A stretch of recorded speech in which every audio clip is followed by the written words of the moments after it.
This episode of Fuel the Fire TV podcast is brought to you in part by Kickaboo Meat Seasoning.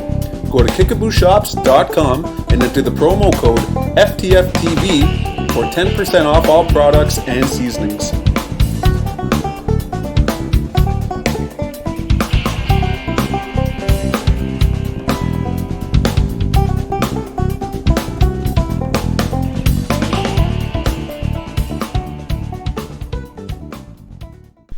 All right, welcome to Fuel the Fire podcast. I'm here with Al Strader of Northern Boys Outfitting TV and podcast from the Sudbury area. Welcome, Al. How's it going? Good, man. Good. Thanks for having me. I'm glad you made it. I know it's a little bit of a trek for you to get here. Couple hours. Yeah, 2.5 there, but wasn't too bad. Good. Roads are good. Weather's getting nice. Roads are nice. Deer everywhere. It's nice to see. You know, deer are everywhere. I came back. I did a career fair today out in Wikwemikong at the high school. And so I come down the Bidwell Road. Yeah. And just deer everywhere. Like crazy. And there was some big bodies out there. Big bodies. And like one of the darkest ones I've seen too. Like it was almost black. I've never seen a deer so dark. Like, really? It was amongst like some really nice tan ones, kind of like your table here, but like it was close to being black. Like it was ridiculous. Yeah. You know, that's actually a little bit of good news because this winter has been a killer for amount of snow and just hard on the deer. And you know, saying that, I did on the way here, I did see a carcass in the bushes, like off a ways. I don't know if anybody else is really right, but there was a deer, like you could see part of the legs and the rib cage and everything ripped open too. Just ripped open. Yeah, and hopefully I know we did a deer save. We had a deer save project here. We activated it again through Manitoulin Streams because we kind of host that deer save fundraiser. Yeah, and we had some dollars left in reserve from years past, so we were able to utilize those dollars and open up some properties with bulldozers and put down cedar and stuff like that. So. Okay. Hopefully, you know, it isn't too big of a hit on the deer population because we got some business to take care of come October. Yeah. So, what have you been up to as far as your podcast?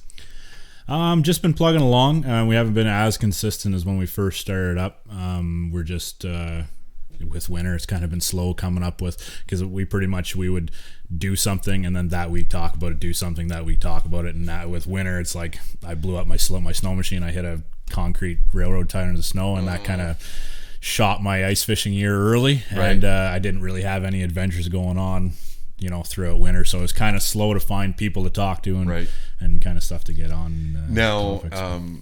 You know, there's still 3 feet of ice too. It's such ridiculous. A bummer because Lake Trout. Someone sent me a text today, and they're like, we were supposed to go fishing this week, and they're catching Lakers on Manitou because there's 3.5 feet. And the rainbows are on fire right now. That net broke open, right? Yeah, so, out in Wolseley. Yeah, I have friends that are going there catching 100 a day, just catch and release, like easy. Really? But all just pound and a half. Good eaters, right? But I mean, like, and fun for kids to go out there and just have a whole day of just non-stop hits. But that's actually, I'm gonna write that down because put that on my things to do. Because everyone I was telling, they're like, "Oh, you're headed to the island. You're going for rainbow, right?" I'm like, "No, I'm not. I didn't bring a rod." So now, do you fish? Do you fish the island much in the spring?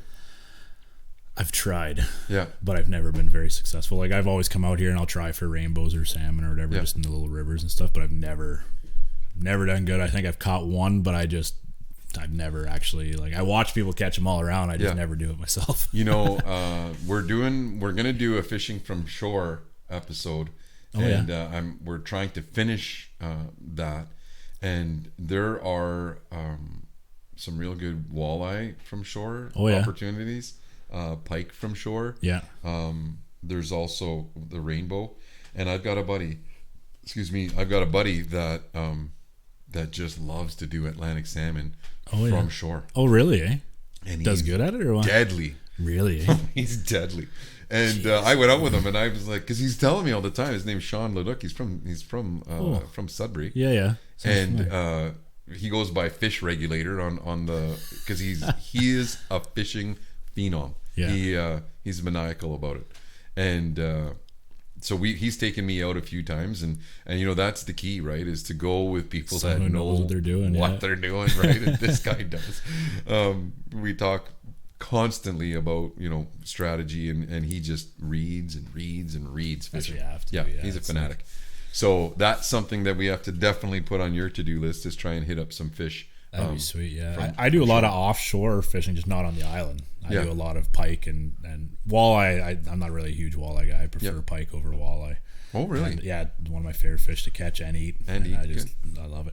I'm good with that. And then lake trout in the wintertime. That's all I fish for, is pike and lakers. So really, yeah, that's my two. We had a good start to our ice fishing season, and with perch. And then we didn't catch. I didn't catch a walleye until last week. Jess and I and his brother and Diane went out, and we ended up catching some walleye right on the ice over by Mindy. So. I was a little bit slow here for walleye, but I ended up going to Dubreuilville. Oh yeah, and we went up for Eddie LaFrancois had a celebration of life, and we filmed a fishing episode there. And man, it was walleye in 4 feet of water, walleye and pike, on tip ups all day. Really, all day long. Those tip ups are going off in 4 feet of water. With great big smelt bait. Yeah. Or sucker bait. Oh, okay, yeah. Yeah. Jeez, eh? Man, I was just like, hard to get to spots. Actually, Lake Oba isn't as hard, but in the summer, you can fish a snoggy lake, and you can go there right from the train.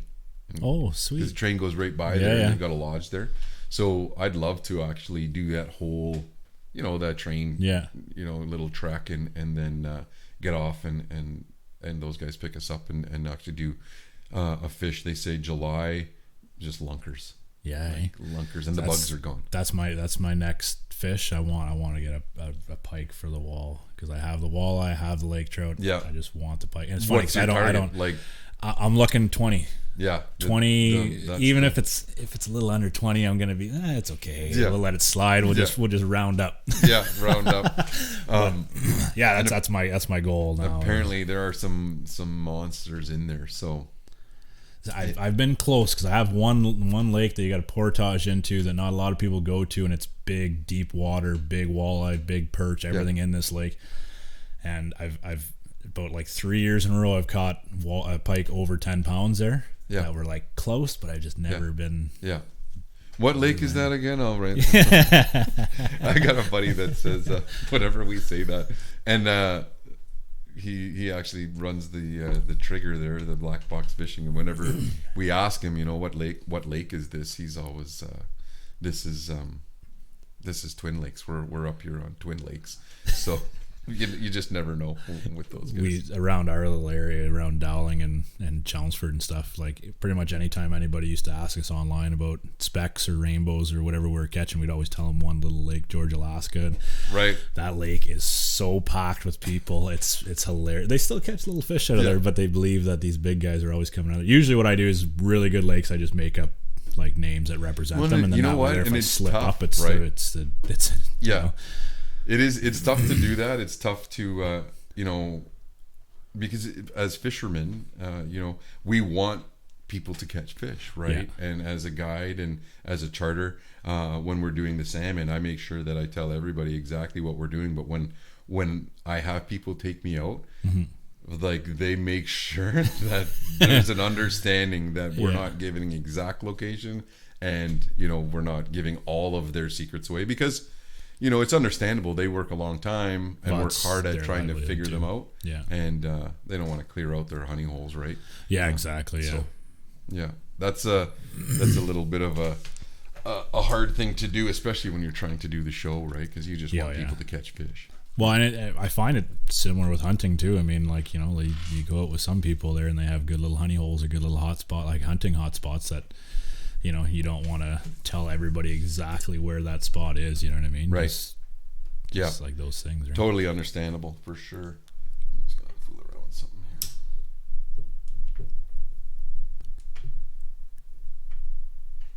So I noticed you're wearing the Kickaboo shirt. I am.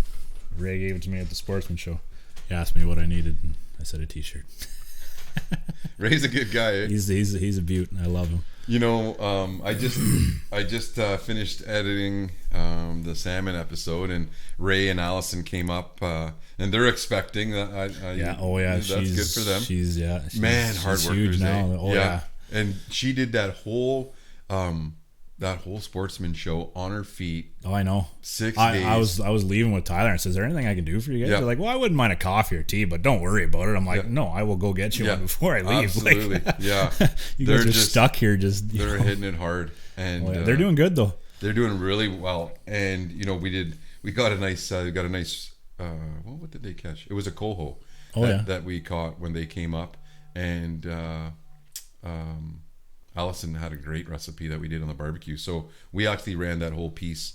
Nice. Yeah, for a wild game kitchen. Oh, sweet. Yeah, that's awesome. Yeah. Now, you know what I was really excited to see that kind of really got me going is their big 1 gallon jug of meat juice. I was so happy to see that. I was like, oh my goodness, yes. Now I can buy that and not have to worry about running out instantly. Well, you know, we have a good story about Cobden, right, Jess? And Ray gave us was it the meat juice marinade, or what was it? It was the marinade. It was the meat juice marinade, and they had a bunch of mallards, and I'm not I wasn't a real big duck fan. It's hard to I just always found it hard to cook well for it to taste good. Yeah. And anyway, Claude Lachance, they're cooked up he marinated a bunch of mallard, and they just threw in onions. I think they just threw in onions. Yeah. It was onions and the kickaboo sauce. And kickaboo sauce, and fried it. Oh yeah. And it didn't even get out, people didn't even put it on a plate. They just ate it out of the pan. Yeah. And then he put it back on and did another pan. Well, that's pretty much what we do now. For little get-togethers or whatever, we'll pull out moose or deer or whatever bear I got kicking around or something. That's the same thing. We'll just fry it up in meat juice and just put it out in little chunks at the table, and it's phenomenal. It is phenomenal. And it's the only marinade I've ever used where because I'm not on top of it when it comes to cooking or anything. That's Lola's really good at that, but I'm not. So I don't take stuff out ahead of time. It's oh darn, I have this dinner? I have this it's I have something that's thought out, but it's I didn't think to I should have marinated this yesterday. But kickaboo, literally you put it on not even 5 minutes or just before, I just wipe it on, and then as I'm barbecuing or whatever, I'll just keep wiping it on there. And it actually penetrates very well for how little time. I don't know if it's the oyster in there or what the hell it is, but my dad did ribs, and my dad does great ribs. He's famous for his ribs, at least in Budsville anyway. And so I was like, man, these are awesome. But there's a little bit different. He goes, yeah, it's just kickaboo sauce. no more fooling around. Just douse it in that. You know what? Actually, I did a blade roast last night. It was Laura wanted me to cook, and I was like, okay, I'll bust out a blade roast that I cut up from my deer that I shot last year. And I went to make, so I just I'd use the kickaboo jalapeno heat and then the onion garlic, and I rubbed it into the whole roast, and then I dusted flour, browned it. And you're supposed to make, because I was going by actually Steve Renella's recipe in the handbook there, and the cookbook, and you're supposed to have a broth, right, of some sort of beef. And I'm looking all over because I don't cook very often. I can't find the beef broth anywhere, and I'm just okay, I got to make a broth. I open up the fridge, there's this much, an inch or two left of kickaboo meat juice in the jug, and I'm there's my marinade. So I filled a bit of water, put in the meat juice, tasted it. I could use a little bit more, put in a little bit of the jerky juice just to level it out a bit, and then it was that was my marinade for the whole thing. It actually turned out really, really good. Yeah, there is a little bit of magic there for sure. Oh yeah, definitely. You kind of sparked something there in terms of, we did with Cody Leeson in one of the episodes we just edited, and we did a venison stock. Oh, and nice. I've never done that before. I've never stock. chopped up the bones, boiled them down, or roasted them first and then boiled them down. That was a really interesting process. Yeah, for sure, of using the complete. Yeah, and it gives you a real appreciation for everything. Same when you start digging into the caul fat and bone marrow just for eating and stuff. I want to get into a little bit more this year than I have. Last year I did a little bit, but I took a little bit of the trachea and stuff and smoked it for my dog and stuff like that, which I'm going to do a lot of this year and try to use as much as possible. You just use every little bit, right? Yeah. I thought that was a cool thing. Even my target this year, there's two things that I really want to do. I want to eat more of the heart that we've harvested, just because I've seen it done so many times. So good. And the other thing that I want to do is tongue.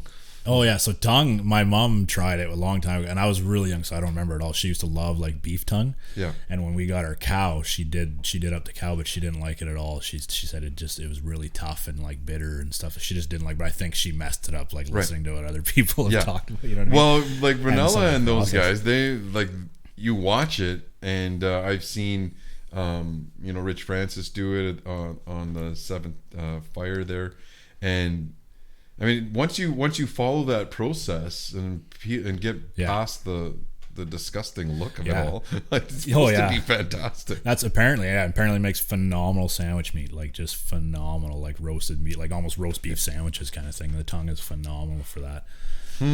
So, and then like going back to like you saying you're making the stock too, like one of the, like watching Ranella too, what he does once he makes that stock, he continues to boil it down to like a thick like slime that he pours into ice cube tray, so it's like super concentrated, and then he freezes those cubes and keeps them in bags, so they're like bouillon cubes. So you want to use them, you just toss a couple cubes in your pot, and then they melt, and they have this really strong wild rich game stock that you don't have to have like the jars, the actual that which was a really good idea too, which is something I want to try. And then along with bear fat, I want to get a lot more bear fat this year, and reduce it down and go from there with that, because that'd be pretty awesome to start using that too. I just gave away a bunch of bear fat. I traded it. I had it in the freezer, and I tried to, because there's a traditional use for us for bear grease, like to render it down, and I don't know that process. I know we've tried. I know people that have tried to do it and really make a big mess of it. It has to be a real slow, very slow, boil. But there are people that use that bear grease for all kinds of medicinal. Medicinal and like lip balm, hair, everything like hair regeneration. Yeah. Right. Yeah. Which I'm actually thinking I might have to do soon. so I just got that on the back burner there. That maybe I'll be slicking my hair back with bear grease, but also for the cooking purpose as well. Yeah, and apparently it tastes phenomenal. Like I've never have yet, but this year I'm going to, especially if we get a bear at the bear camp that we want to do this year. Yeah, is like how Steve Ranella cooked like some tenderloin with the bear fat, and that was the only thing he used for like the grease and everything. He just put it in there, started reducing it down, and then tossed a bit of his bear fat like in like a can kind of thing over the fire. Like I want to try that badly. He's just so badass, that guy. Like the stuff he does, and just we have to do more of that. I mean, big time. There just has to be, and you know what? And I feel bad. Just bought me that book for Christmas, and I've leafed through it, and I haven't tried any of it. I need to do it. We're spoiled though. My Jess came over. Jess walked in tonight, and he's like, "Oh, perfect! It's supper time." And and we had the conversation, right? Granny, she's like, "Well, what do you think it was?" And I'm like, "I don't know. I just eat it, Granny. Like, I don't ask any questions. I don't complain when Granny cooks, right? Because it's every day." And Jess picked it off. He said it wasn't deer meat. He's like, but he goes, "It's too tender." But it was moose, and when someone's doing it for you get a little bit lazy, right? Oh, definitely, yeah, because I've definitely gotten in that boat. Like, because Laura does everything for me, like cooking wise, and like it's just lays out your clothes before you go to work. Pretty much, yeah. Speaking of Lola, right? Big day coming up. Yeah. In a couple of months. Yeah, in October there, we got our wedding coming up there. I popped the question deer hunting last year, so. Yeah. Yeah, and she said yes. She said yes. Really? Hook, line, and sinker. I guess you're a lucky guy. So October 5th, which is not, you could do like a deer hunting honeymoon. I've proposed like any kind of traveling we're doing. If it's not hunting related, I don't really want to travel. Like so it's like. But I kind of understand that she just wants to get away and spend time with me without hunting. So it was I don't understand. Yeah, but I guess sometimes a happy wife, happy life, right? That's right. We're just we enjoy doing just road trips, random road trips kind of thing. So that's all we're gonna do. We're gonna take off for a week, go out to Nova Scotia and have fun out there. Go check out the coast and come back, kind of thing. So, awesome. So it'll be a fun thing, and I might check out October-ish. I might have the shotgun going through North Bay, check out Quebec, see what kind of small game permits cost, and kind of rip through. Well, that's not a bad idea.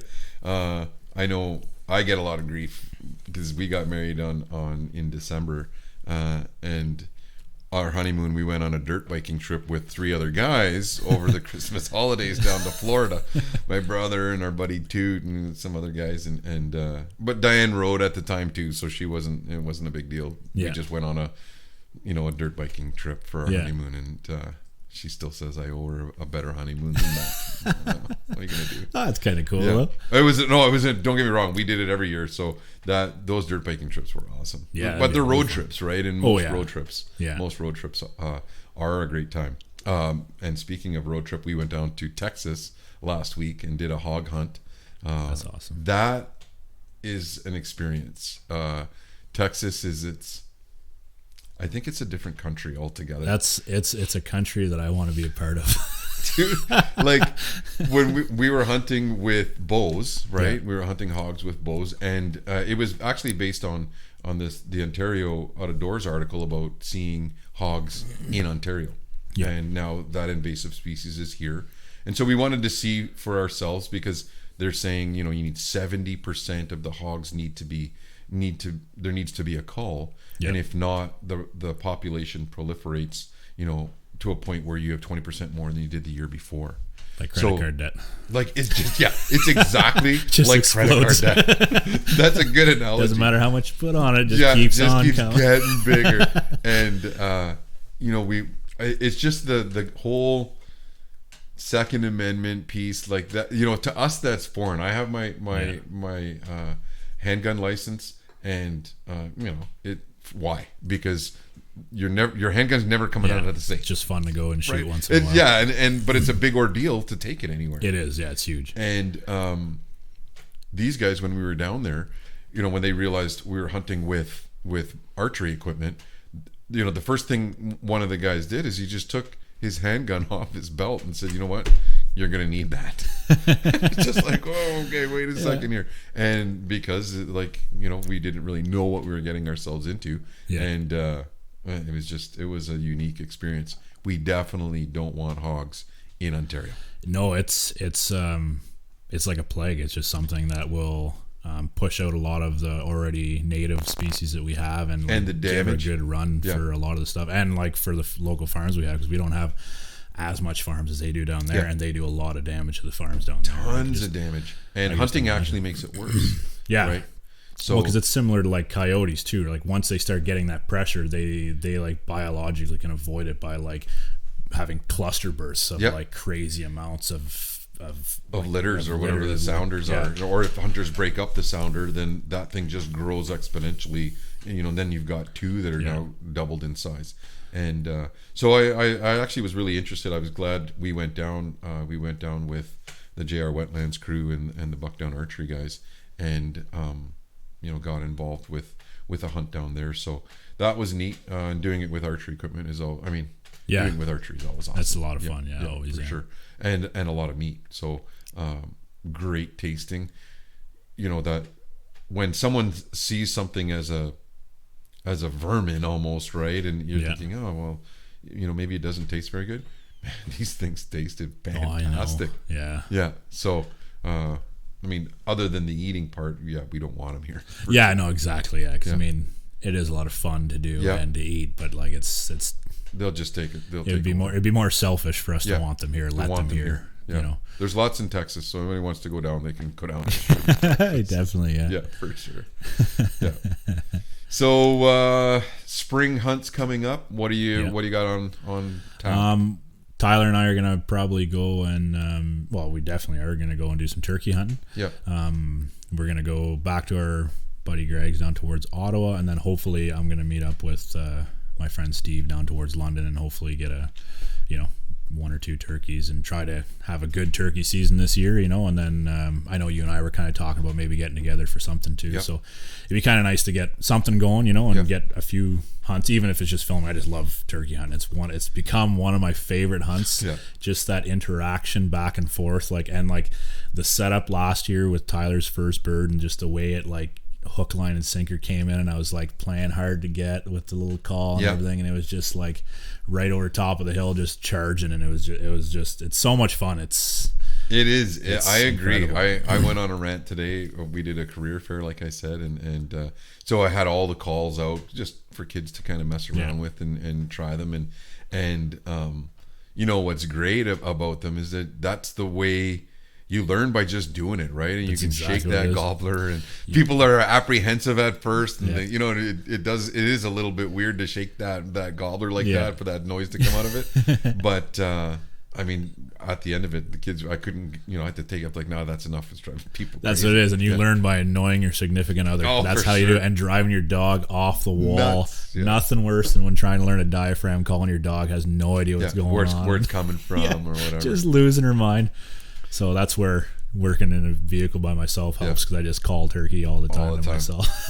Actually, Jess is up this year, so he's gonna pull the trigger. He says he's coming down for a hunt. Actually, in one of Jess's podcasts, when those guys were doing Raise the Bar, we had a guest, McDonald, Corey McDonald. So and he's a newcomer, kind of newfound passion for hunting and fishing, and so he started talking about turkey hunting, and we had him convinced.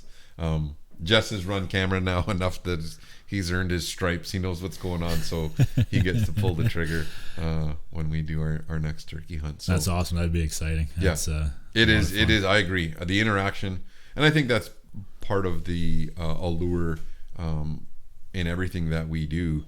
The moose hunt, same way. If you can trick that animal's senses in terms of communicating, right? It's just with turkeys, there's so much communication. Oh my, it's just the biggest flaw in their existence is the fact that they will shock gobble at anything that makes a noise before dawn. Before anything. Crow calls, owl calls, everything. When I first started turkey hunting, I went with friends of mine, Steve Shore and Jackie Shore, and we went with them, and they kind of brought us out, but we had a hard time getting them. But they told us feel free to come back anytime. And so if they're on, they're on, and that's if they're not, they're, and we came back. They both had to work, so they're just hey, go ahead, use the same fields we did. You know what I mean? You know what to do.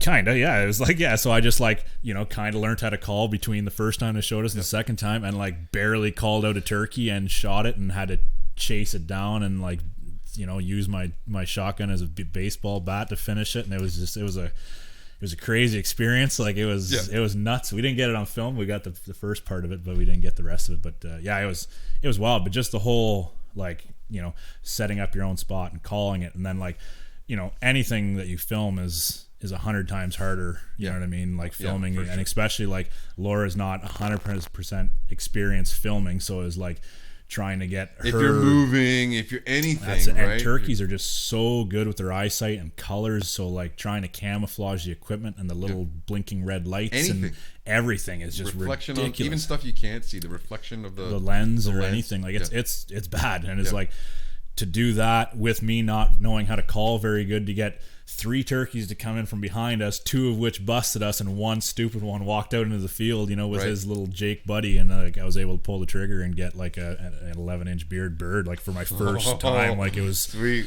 It was phenomenal. It was just a crazy experience. And then ever since then, it's only been 2 years, but I've done I've helped kill 2 other birds and killed another one, so it's and shock gobbling is my new favorite thing ever. Just walking out in a field and boo, boo, boo, boo, and then you just wait for the boo. It's just nothing else compares to that to me. Anyways, it's exciting, and I think part of it is part of that excitement comes from not from being away from it for so many months, because you're in the winter, and you're not hunting like we do in the fall. So there is a little bit of deprivation going on there, and you're just so hungry to get out there, and then the weather is great. So you're out there. It's like you know those mornings when you golf and it's just like you got the fairway to yourself, and you know that nice warm morning. You can hunt for 12 hours, right? Well, and you can nap if you want. You get up. I love going out super early because I love the shot gobble. Yeah. But I know a lot of people who just sleep in. They get up because like if you miss the birds early in the morning, you're not going to see them till 11, till 12 kind of thing before they'll start coming back to your calls. A lot of guys just sleep in and they just go out for the 11 to 12 till 7 kind of thing, and then they do really well there. I can't handle not. Well, I love hearing them in the tree, right? And then you hear them land and just flutter down, big thud, and you're just like, okay, be ready. Yeah, we had a funny hunt last year. We recorded it, and it was opening day. A kid won a hunt via hockey, and we would film it, right? Yeah, and that was the deal. And so I went out with him and his dad. And he was, I knew we shouldn't have given him a 3.5 inch. Oh my goodness. Shell, because he was he was nervous, right? With a 3-inch, you know, he was new to hunting, and that shot is a big shot, right? Especially a turkey load with a choke. But when you do it in the heat of the moment, you're not going to think. No. At practice, you're going to feel it, but not when you're excited, right? So, and I knew it too. I knew right away because his dad just slipped in that 3.5 inch. Oh, and didn't tell him about it? No, and he knew it. And he's like, is that a 3.5? Is that like, and he just couldn't stop. And he's like, no, it wasn't. He goes, yeah, it was. So sure enough, 2 big toms jump out of the tree. One walks right by us, 10 feet, monster tom, 3 feet tall. And we're like, shoot. We're in a tent, right? So there's 3 of us in there. We're like, shoot. He just watches it. I thought it was going to look right in the tent. I've never been that close to a tom. And it walks right by us, no shot. Right? We didn't get a shot. And the gun is out the thing, and he's shaking like a leaf. So I said, okay, you know, we didn't scare it. It just walked away. Here comes, and I call another one. Another big tom comes in, struts, and just does spits and drums, and best show on earth. Yeah. Right? He gets out of the side window, holds the gun and puts it on a stand, and we're like, hey, whenever you're ready, boom, we didn't see anything. We didn't see any shot where any of it landed. The turkey's just standing there. So we're like, reload. He reloads. Boom. Nothing. Like I don't know where he's shooting, into the sky. I'm not like, he's so flustered, right? Yeah. And the bird, you know, runs right at us and then runs away, and we ended up not getting that bird, but hearing them drop out of the trees, it's just light up like they do. Man, it's so much fun. And the first experience Lola and I were experienced to, like with Steve, there was a field, and there had to been like, I think we ended up seeing 9 or 10 jakes with like the tom here and there, but like in this one little section, it was just like wherever we sat, all around us was just gobbles. Like it was just a great, like, intense first experience of just listening to it nonstop and then hearing them run down. And Michigan, a lot of fun. Michigan was like that for us last year in our last episode, and when we went down with Josh White with JR Wetlands, and Steve McLenna set us up on the Michigan side, and you know, we shot 3 birds from, you know, in the same hour. 2 big toms, and then I shot a jake with that raven, because we just wanted to shoot something with the raven, right? Yeah. And we only had 1 day to get it done, and we actually shot 3 birds from the same spot. Lifted the tent, like rotated it while we were in it, set it down, and then there were birds like that everywhere. That's crazy. Yeah. Awesome.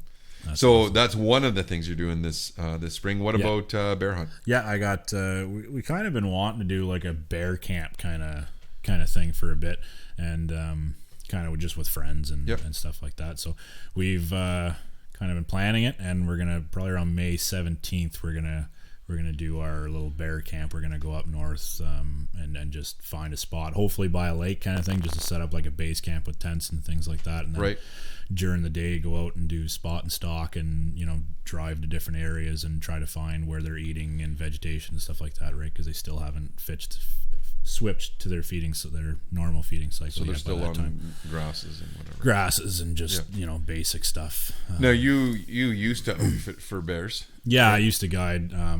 Like growing up in Westshore, there wasn't many jobs beside cutting grass, so I hopped on with the outfitters and cut their grass, and then eventually got to guide for them. So yeah, I've been doing it since I was about 16.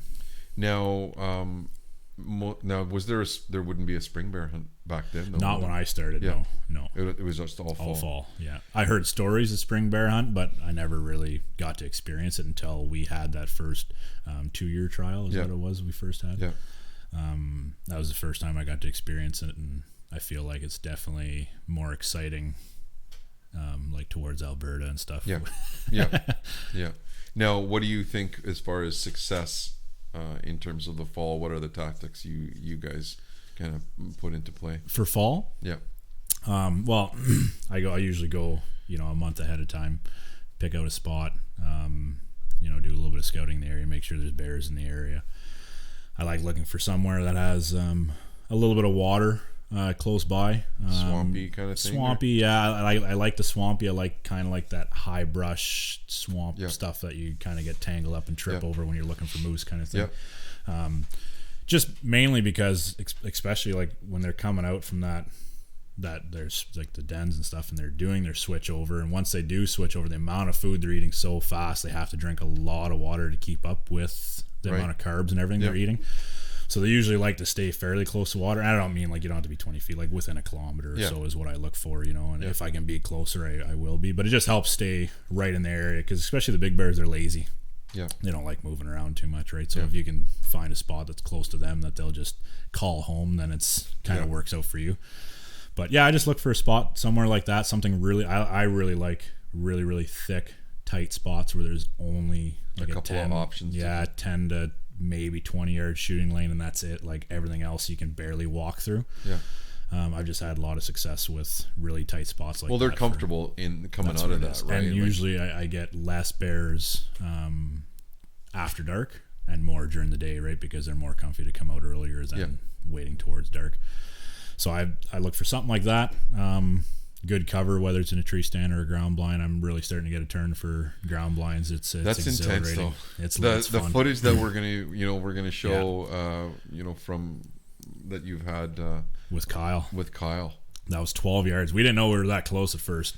We didn't, because usually what happens is like you walk into a spot, it's like, oh, this is a perfect little opening. It's like, and then it was like ground blind. It's like, oh, that'd be a perfect little spot. So they're building the ground blind, put the barrel there, and then you're sitting there, and you're like, that's really barrel close. Looks pretty close. Like, you like range the barrel and it's 11 yards. It's like, oh my goodness, that's really close. Yeah. Like that's 10 yards is a heartbeat away from a and bear. Like, and the worst part about that whole hunt is like, I was all proud. Like I bought this really super cheap like remote for the camera that clips onto your arm for the fluid mount, right? So it worked great for turkeys because they don't really care about the little clicking noise, right?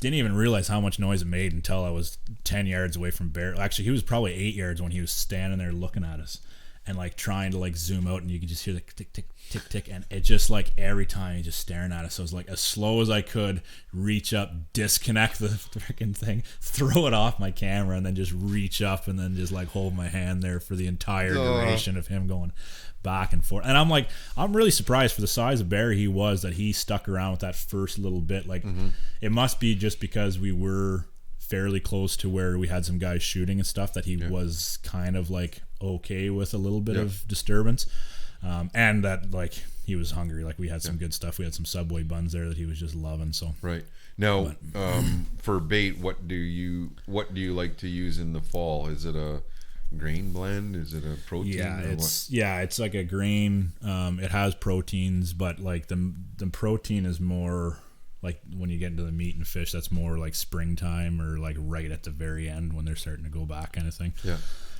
I usually do a lot of popcorn. One of our local shops, grain shops or whatever down in Azilda, they're Blanchet Farm and Feed.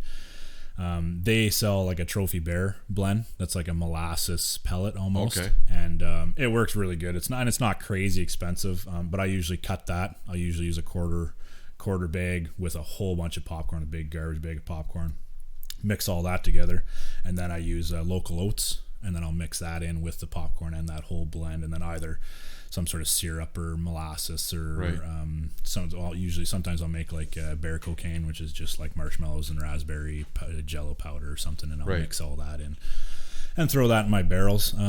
But to start off, I usually use like some sort of call bait, something to really get their attention, something like fish or chicken, pork. Chicken and pork's really good because it has a really sour, it goes really sour compared to just a stink.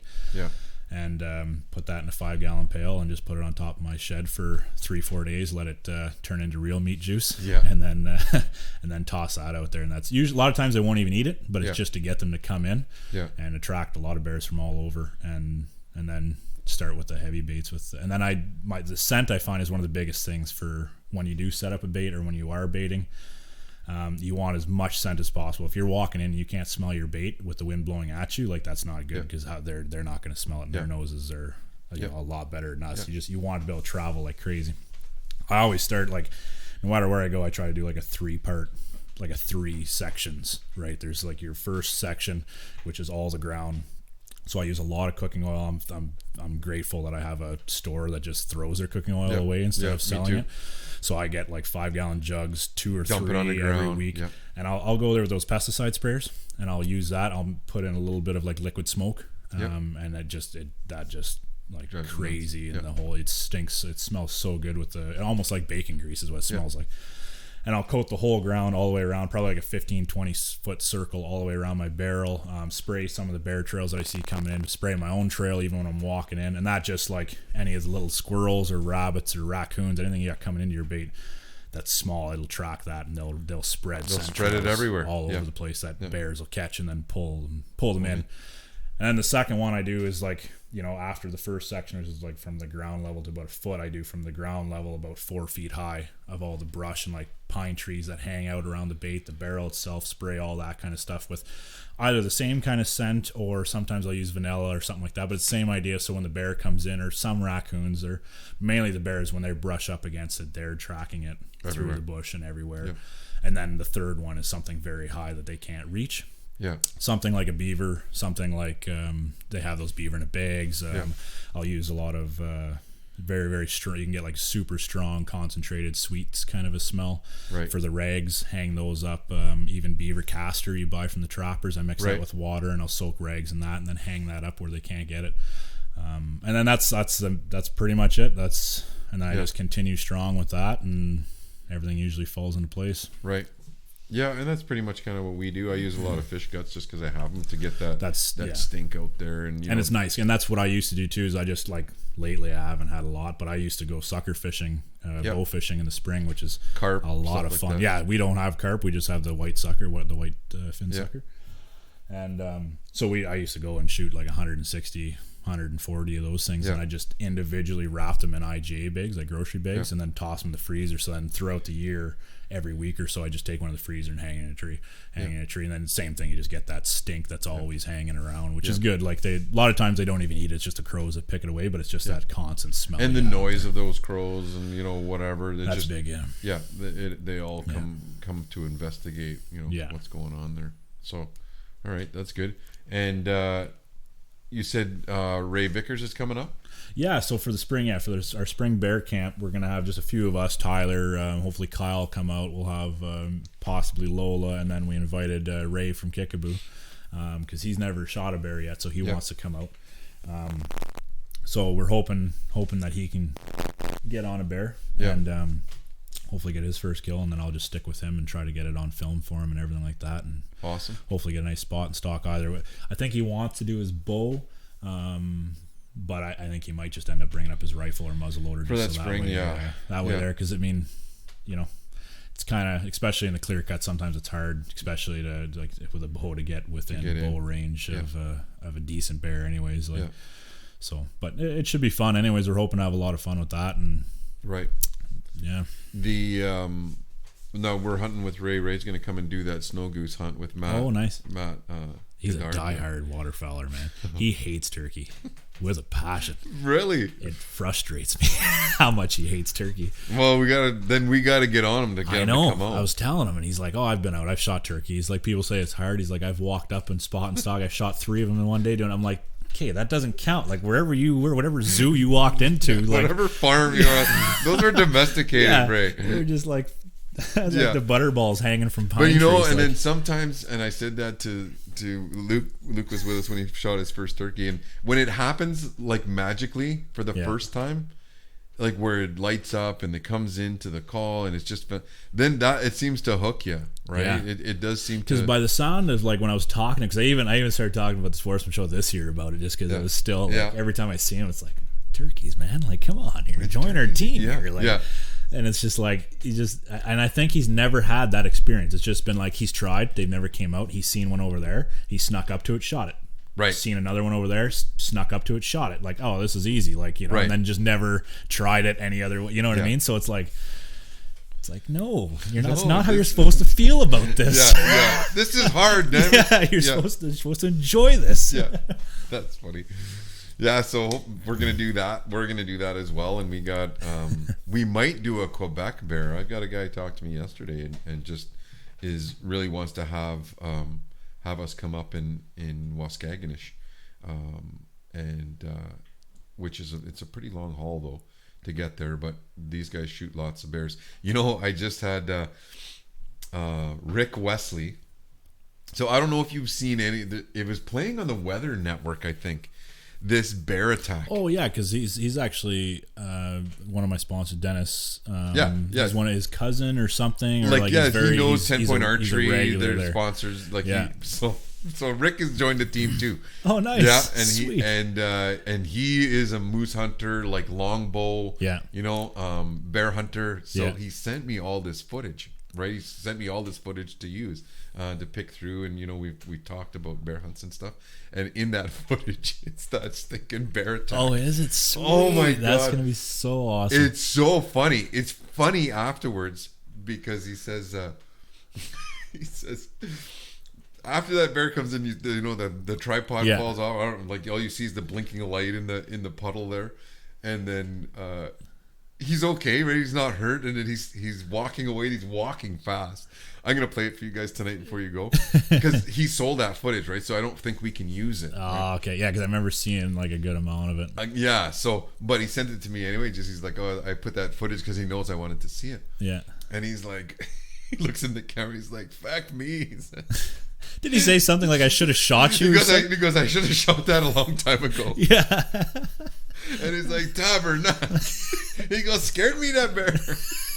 He's so French too. It's such a heavy accent. God, it's great. This Cree French guy, and man, I just love him. He's got such a good sense of humor, and he's hardcore archer, skinner, trapper, hunter. Like he's gonna be a great addition to the team. That's gonna be sweet. I'm looking forward to meeting him. That'd be awesome. Yeah. Like he's a real good guy, and you know we wouldn't laugh. Well, maybe we would even if he did get hurt, but I know it's even funnier that he didn't get hurt, right? Because I've been in situations where something terrifying and then afterwards you think it's funny, right? Because you're like, hey, nothing bad happened, we're all okay, you know, and we all survived, and you know you got to laugh at yourself, right? I don't know. I'm semi jealous because I've always, especially being a diehard bear guy, it's one of my favorite hunts besides turkey.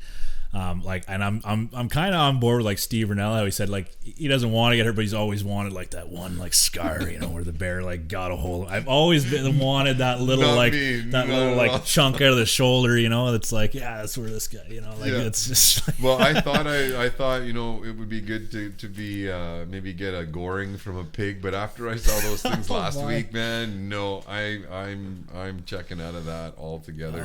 We actually.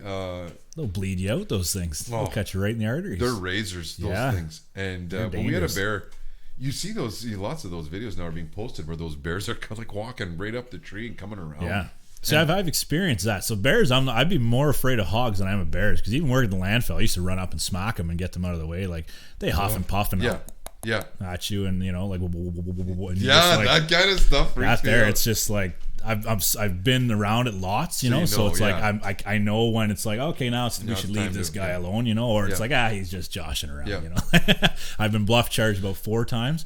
I've just never had the commitment of that bear. not that I've tried to get bitten, but it's just, you know, and he happens. Said to me, and I got him to explain it, and he's like, I shouldn't have growled at it, because when he stood, I didn't realize he growled at it when he stood up, and so when he did that, that bear just must have thought it was another bear and just ran at him. But that's like, and I don't know, I don't think there's too much footage on like YouTube or any of the channels that you see like before that. Like, did that bear ever bluff charge him or warn him or anything, or did he just stand up and try to warn it? And it nope. So he watched that bear come out, and on the GoPro it looks far, but it's not. It's super close when, and then it just feeds out of the ditch, walks down the road, and he's watching it. Yeah. I gotta show it to you guys because it's so funny.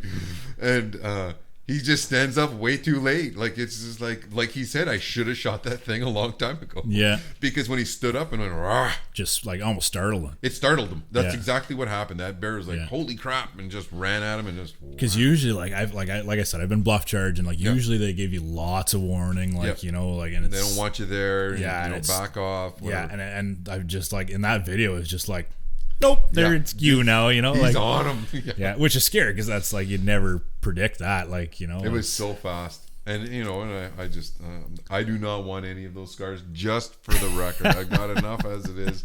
That's what I don't want. So now, what do you do in the summertime? What are you gonna do while you're working your butt off, right? Yeah, working, training, different things like that. Training for these big arm wrestling. Arm wrestling. Yeah, I started doing that, and it's been a lot of fun there. I have a 3-time world champion who's helping me out, trying to training me and stuff like that. So it's been a lot of fun doing that. So I'm kind of. Are you lefty or righty? Both. Oh, both. Do you have to do both? No. You can compete in either. You can sign up either arm. I'm gonna compete in both. I feel confident with my left, but there's some aspects of the left that are better than the right, and some that are of the right that are better than the left. But like, I've always been stronger on my left, right? Because you always hold the firewood and stack it with the right? So you always got that strength, or you carry the groceries with your left and open the door with your right hand, right? No, so what was that Sylvester Stallone? Oh, Over the Top. So that's hilarious. That's the best movie ever. People told me about this movie, and I told Lola, I'm like, hey, we have to watch this movie. Like, it sounds ridiculous. And I watched it, and like the first scene, I was just like, oh my goodness, this is the best movie ever. It's so hilarious. Yeah, like, it's awesome. I remember as a kid watching that, and he's driving that transfer, and he's just the first little scene in the bar where they're like trying to harass him to arm wrestle. It's like trying to pick a fight with him, and they're like, the guy's like, oh, I'm Smasher, and the one guy's like, yeah, get him, Smasher. I'm like, oh my goodness, like, this is great. It's awesome. Yeah, no, I love that. Well, you got me now. What's the technique behind arm wrestling? Like, what's? Oh, there's tons of technique. Yeah, it's like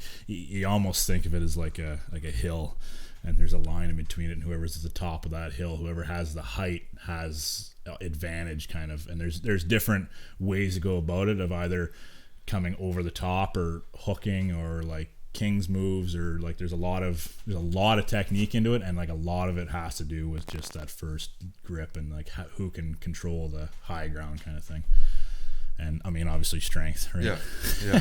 Now, how does it, like, is it all the same category, or what do you? Well, like they have, like, you mean for like skill level weight classes? Yeah, there's like weight classes. Yeah, Oh, so you weigh in. Yeah, because I mean, like, guys having to go up against like 300-pound guys, and you're only like 100 pounds. It wouldn't be really fair, because a lot of it has to do with playing your weight too, right? Yeah. So, but yeah, there's weight class. I think the one I'm going to be going into, I think it's like 200, 220, and then 242 is the cutoff to unlimited, which I'm unfortunately in. So, but so they have categories, and they have either amateur, novice, or novice, amateur, and then open. And then open is the professionals. And right now I'm just starting off in amateur, novice kind of thing, just to kind of work my way up. But hopefully my goal is to eventually go opens and have a lot of fun with it. And, So what's your next big meet? Hopefully next weekend, April 13th, as long as my arms are okay, which I did a really good, fairly hard practice there today, and they were okay. So as long as everything goes good, now it's just light workouts, stretching, and tournament. So hopefully nothing. That's down in Peterborough, so I might bring the shotgun, get in contact with my buddy, do a turkey hunt the next day or something. I don't know. So because it's getting pretty darn close there. Yeah, so. Awesome. Now for your podcast, what do you got coming up? What do you want to plug there? I mean, it's Northern Boys Outfitting Podcast. You guys you can download that at any place where you download your podcast. You can either go to our website, also at northernboysoutfitting.com. There's a link to actually links to your website and to our podcast. So I mean, right from there, and then we have some of the episodes just on there, just as YouTube videos. So if you guys want to check them out, you can check it out there. guest wise, we're trying to line up some more guests there. I have some people, but everything's so busy this time of year, it's hard to get people away from what they're doing to do the podcast. But once the hunting starts, the podcast will be rolling like crazy. So. Right, because you got lots of content to talk about. Yeah, because the winter's been a little slow. Just like I said, with wrecking the snow machine and stuff, I haven't been on it as much as I usually am. But But that's good if people want to check it out. I mean, they can binge listen for the first little bit. Yeah, we have 25 or 26 episodes out right now. So nice. So I mean, the first ones are kind of rough, but it gets better as it goes. Right. Well, like anything else, right? Yeah. Practice makes perfect. Yeah. And that's true for anything, whether you're trying to do, recording your hunts and everything that's involved with trying to put a TV production. You've got some stuff on Gen 7 where you had it for a while, and now you're working with us at Fuel of Fire as a pro staff for us, and I look forward to the what comes next because we're very fortunate now to be working closely with JR Wetlands and Buckdown Archery. So Josh and Ryan from down in Southern Ontario are big supporters. I think they're gonna be able to hook us all up with some really interesting adventures in the upcoming season 4 for the show and really lay down some good footage. These guys are killers. They love to hunt. So we got lots to look forward to. Yeah, that's amazing. I mean, I've had a blast working with you, and ever since we've met, we've been pretty much on the same page with everything, and it's been a lot of fun. And we're like-minded, and I think we're trying to fuel that same passion. So I look forward to doing it. I look forward to harvesting a turkey this fall with you. It's going to be a good time. That'd be a lot of fun. For sure. All right. Well, thanks for coming out. And remember, folks, to fuel your passion and fuel the fire, you got to get outdoors.